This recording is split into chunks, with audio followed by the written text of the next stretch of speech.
Сәлеметсіздер ме оқушылар? Бүгінгі сабағымыздың тақырыбы Әбіш Кекілбайұлының «Аңыздың ақыры» романы. Оқу мақсаты көркем шығарманың мазмұны мен пішіні. Оқушылар, бүгін Әбіш Кекілбайұлының «Аңыздың ақыры» романының мазмұнымен танысып шығамыз. Жер жаһанды қаһарымен сескендірген ұлы әмірші де анадан туған. Анасының ақыл кеңесіне жүгінген, анасына бағынған, анасын сыйлаған. Анасы марқұм өлерінде сені жалғыз қалпыңда тастап барам деп арманын айтқан. Анасының өсиетін тыңдап, нағашы жұртынан кіші әйелін алған. 16-ға енді шыққан бала қыз ұялшақ, тарпаң-тұрпаңсыз, биязы, биліктің әзәзіл дәміне құныға қоймаған уыз жас еді. Ыстық суығы басылмаған махаббаттың, биліктің дәміне қанып та үлгермеген аруды тастап жорыққа аттанған. Кіші ханым қартаң әміршіні құлай сүйген, зарыға күткен.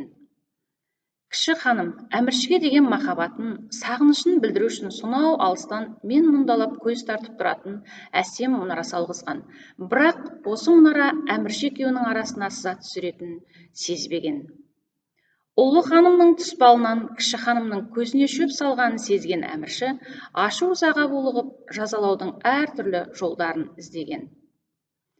Жігіт өзінің неге шақырылғанын айтқызбай-ақ түсінген, қалып танытқан, бүгежектемей бойын тіктеп алған, өзін үнсіз тергеген әміршіден жас шебер ханымға деген махаббатын жасыра алмаған, кеше көр деп жалбарынбаған.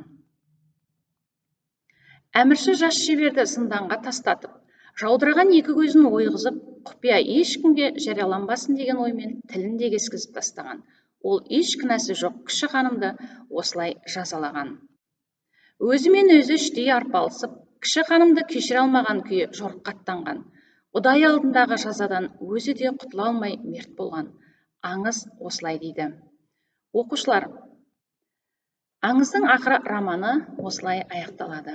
Оқу тапсырмасы: романды оқу, мазмұнымен танысыңдар.